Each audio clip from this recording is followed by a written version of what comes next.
अनामिका नाम के लिए अमीर भूषण की बेटी थी। भूषण के घर पर रहने तक अनामिका महंगी साड़ी में गहने पहने एक महारानी की तरह रहती थी। भूषण के घर से ऑफिस जाते ही अनामिका की सौतेली माँ सुमित्रा उसे नौकरानी बना देती थी। घर के सारे काम अनामिका से ही करवाती थी। छोटी माँ, ये सब काम मेरे बस का नहीं है।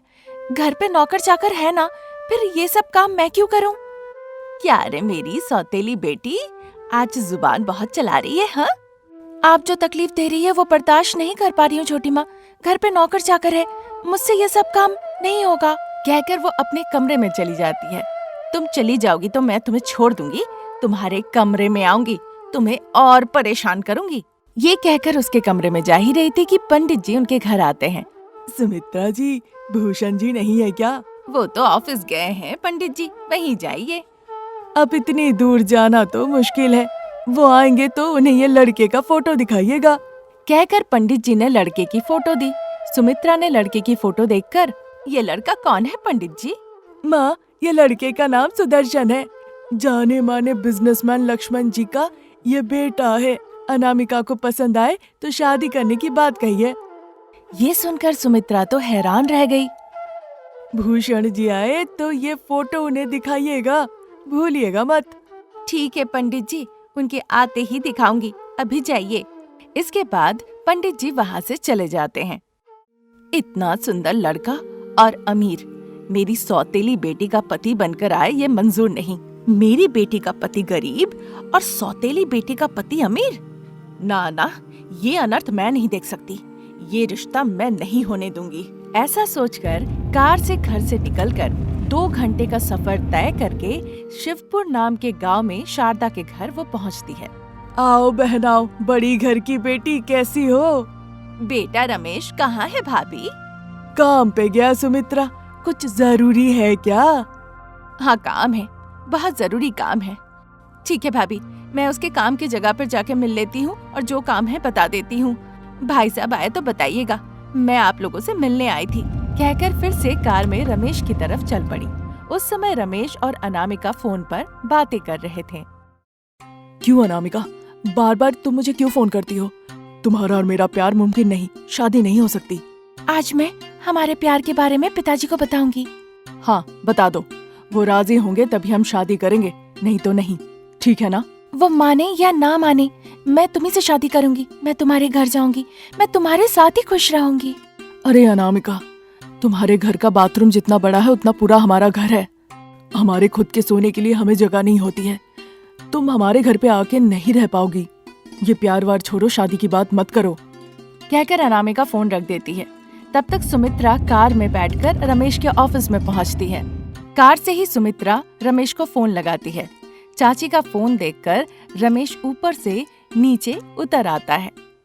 सुमित्रा को ये नहीं पता था कि गरीब रमेश और अमीर अनामिका एक दूसरे से प्यार करते हैं। वो गरीब रमेश और अमीर अनामिका की शादी करा के उसे मुश्किल में डालना चाहती थी, लेकिन किस्मत का खेल कौन जानता है। क्या हुआ चाची, आप इस तरह ऑफिस आई, ऐसी कौन सी बात हो गई?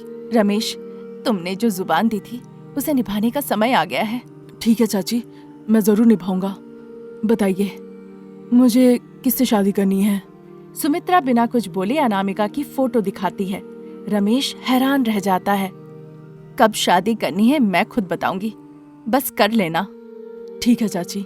रमेश से ऐसा कहकर सुमित्रा खुशी खुशी वहाँ से चली जाती है। इस तरह वो दिन निकल जाता है।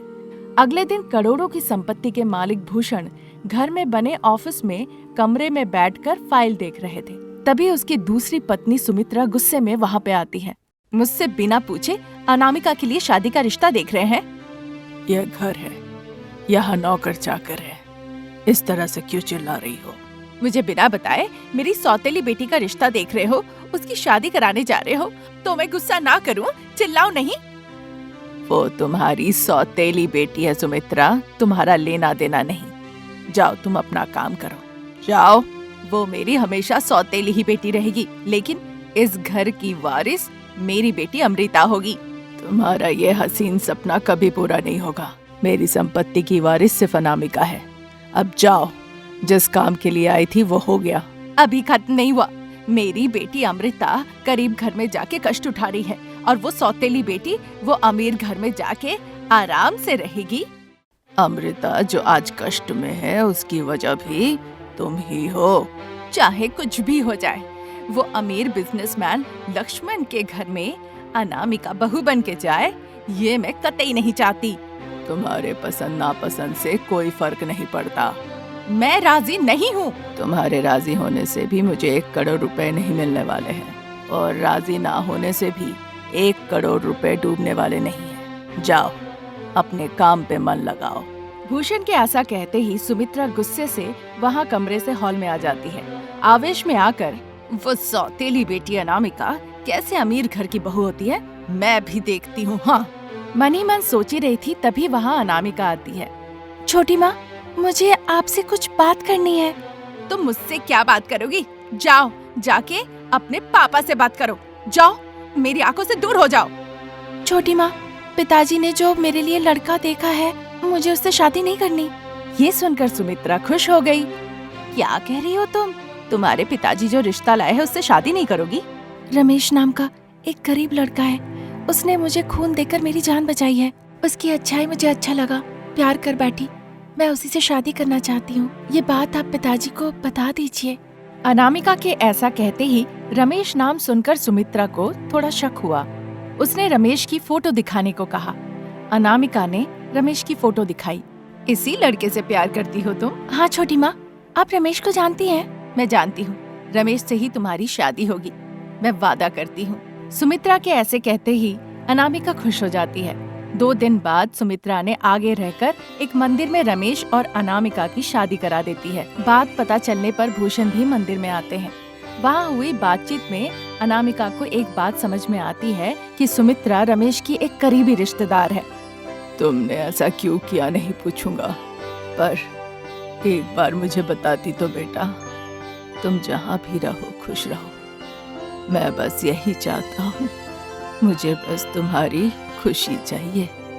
अपने पसंदीदा लड़के रमेश से शादी की है, अब खुशी खुशी रहो। ठीक है पिताजी, कहकर अमीर अनामिका गरीब सासू माँ के यहाँ आ जाती है। सुनो अमीर बहू, यहाँ बहू बन के क्या क्या काम करना है समझा देती हूँ। रोज बिना चुके करना होगा, नहीं तो बहुत परेशानी होगी। जरूर करूँगी सासू माँ।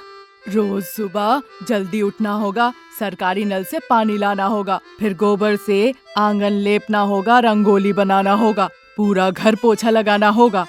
कहते हुए करीब 1 घंटे तक किए जाने वाले कामों के बारे में बताया। ये सुनकर अनामिका ने हाँ कह दिया। उस दिन से उस घर में सोना मुश्किल हो गया, इसीलिए अनामिका बाहर चबूतरे पर सोने लगी। दिन बीतने के साथ साथ अमीर अनामिका धीरे धीरे घर के सारे काम काज करने की आदी हो गई। राम, तुमने नहीं बताया, मेरी छोटी माँ तुम्हारे रिश्तेदार है? मेरी ये रिश्तेदार तुम्हारे पिताजी से दूसरी शादी की है, ये बात मुझे नहीं पता था। सच कह रहे हैं? इस तरह दोनों सारी बातें आपस में शेयर करते हुए खुश रहते थे। इतने में सर्दियों का मौसम आ जाता है, पर अनामिका पर शारदा ने कोई रहम नहीं दिखाया। उस ठंड में भी जब ओस गिर रही होती, अनामिका सारे काम करती रहती। रमेश कभी कभी अनामिका की मदद कर दिया करता था। एक दिन बहुत ज्यादा ठंड थी। शारदा के माता पिता आए, सबने घर में मौजूद कंबल ओढ़ लिए। अनामिका को एक पुराना फटा हुआ कंबल दिया गया। अनामिका उसी पुराने कंबल को ओढ़कर ठंड में जागती रही। इस तरह कुछ दिन बीत गए। फिर रमेश नए कंबल लेकर आया। सब मिलकर घर में रात के समय ठंड में आराम से गर्माहट के साथ सोने लगे। दिन बीतने के साथ साथ अनामिका पर सास ससुर का प्यार भी जाग उठा। सास शारदा अनामिका को समझने लगी। फिर सब मिलजुल कर खुशी खुशी रहने लगे। ये थी आज की कहानी। नई कहानी लेकर हम जल्द हाजिर होंगे। तब तक के लिए नमस्कार।